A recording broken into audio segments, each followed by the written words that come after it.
तो भारत पाकिस्तान के बीच बढ़ते विवाद को लेकर अब अमेरिका के रुख को लेकर जरूर कुछ बातें सामने आ रही है, क्योंकि अमेरिका ने बीते कुछ दिनों में ऐसे ऐसे बयान दिए हैं और कुछ ऐसी ऐसी बातें कही है जिससे लगता है कि भारत जो अमेरिका के साथ दोस्ती को लेकर आगे बढ़ रहा था उसमें कुछ तल्खी जरूर आई है। हालांकि देखिए, बातचीत किया जा रहा है, कूटनीतिक के पूरे मामले को लेकर कूटनीतिक तरीके से आगे अमेरिका से बातचीत हो रही है, लेकिन वो चार बातें हम आपको बताएंगे जो कि भारत के फेवर में इस वक्त दिखाई नहीं दे रही है, जो अमेरिका या फिर डोनाल्ड ट्रंप की तरफ से कहे जा रहे हैं।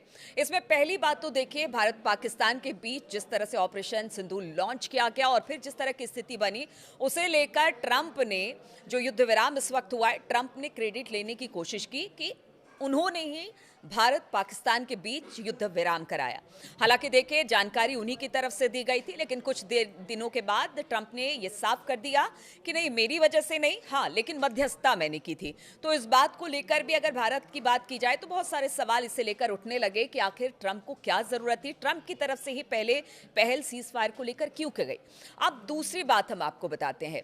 देखिए, इस पूरे मसले को लेकर भारत लगातार कहता रहा है कि हम लगातार आतंकवादियों के साथ लड़ते रहे हैं। भारत की धरती आतंकवादियों को लेकर हमेशा एक रुख अपनाती है। अगर आतंकवाद किसी तरह से पाक ऑक्युपाइड कश्मीर में होता है तो फिर उसके खिलाफ कड़ी कार्रवाई की जाएगी, चाहे वो पुलवामा हो, उरी हो या किसी तरह का और भारत में जो बाकी हमले हुए उसको लेकर भारत ने कह दिया। इस बार जिस तरह से पहलगाम में हमला हुआ, उसके बाद भारत ने एक बड़ा कदम उठाया, 9 आतंकी ठिकानों को उसने ध्वस्त कर दिया। अब ऐसे में अगर ट्रंप बयान देते हैं कि देखिए, दोनों तरफ की बातें कि दोस्त पाकिस्तान भी है, दोस्त भारत भी है, दोनों को बीच का रास्ता निकालकर सुलह कर लेनी चाहिए। भारत का ये स्टैंड बिल्कुल क्लियर है कि देखिए, पाकिस्तान और भारत को आप एक ही मंच पर नहीं रख सकते हैं। भारत हमेशा आतंकवाद के खिलाफ रहा है, जबकि पाकिस्तान अपनी भूमि से आतंकवाद को लगातार बढ़ाता रहा है। अब ऐसे में अगर डोनाल्ड ट्रंप एक ही मंच पर दोनों को रखते हैं तो इस बात को लेकर भारत में कई तरह की बातें हो रही हैं। अब तीसरी बात देख लीजिए, बढ़ते बढ़ते आप टैरिफ की तरफ आगे गया।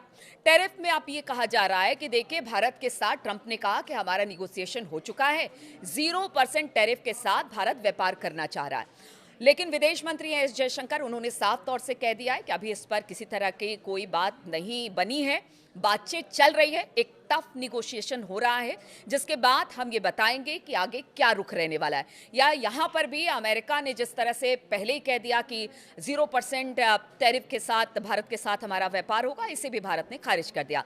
अब चौथी बात देखिए, एप्पल का भारत में एक बड़ा बाजार है। 2017 के बाद से भारत में करीब 20% एप्पल के शेयर हैं और यहाँ पर 20% उत्पादन एप्पल का भारत में होता है। अब ऐसे में जो एप्पल के मालिक हैं, उनको ट्रंप ने कहा कि देखिए, आपको अपने कारोबार को भारत में बढ़ाने की ज़रूरत नहीं है, क्योंकि इससे पहले उन्होंने कहा था एप्पल के मालिक ने कि देखिए, हम शायद भारत में व्यापार को आगे एप्पल के कारोबार को बढ़ाए, एक्सटेंड करें। लेकिन ट्रंप ने कहा कि नहीं नहीं, देखिए, 0% भारत उन देशों में से है जो सबसे ज्यादा टैरिफ अमेरिका पे लगाता है, इसलिए आपको कोई जरूरत नहीं है कि आप अपने कारोबार को भारत में बढ़ाएं। तो वहां पर भी ट्रंप की ये बातें भारत के खिलाफ ही जाती दिखाई दी। अब ऐसे में 3-4 फैसले ऐसे पीछे कुछ दिनों में आए, जिसके बाद कहा जा रहा है कि क्या अमेरिका वाकई में भारत की भलाई चाहता है या ट्रंप के आने के बाद से सिचुएशन में कुछ दिक्कत आई है। क्योंकि देखिए, बीते कुछ दिनों में हमने देखा कि किस तरह से भारत और अमेरिका के रिश्तों में सुधार हो रहा था, लगातार दोस्ती की बात सामने आ रही थी। लेकिन ऐसे में ये बयान ज़रूर ये कहीं ना कहीं सवाल उठाते हैं कि इस वक्त अमेरिका का क्या स्टैंड है और भारत का रुख इस पर क्या रहने वाला है। लगातार इस पर हमारी नज़र बनी रहेगी। आप बने रहिए हमारे साथ।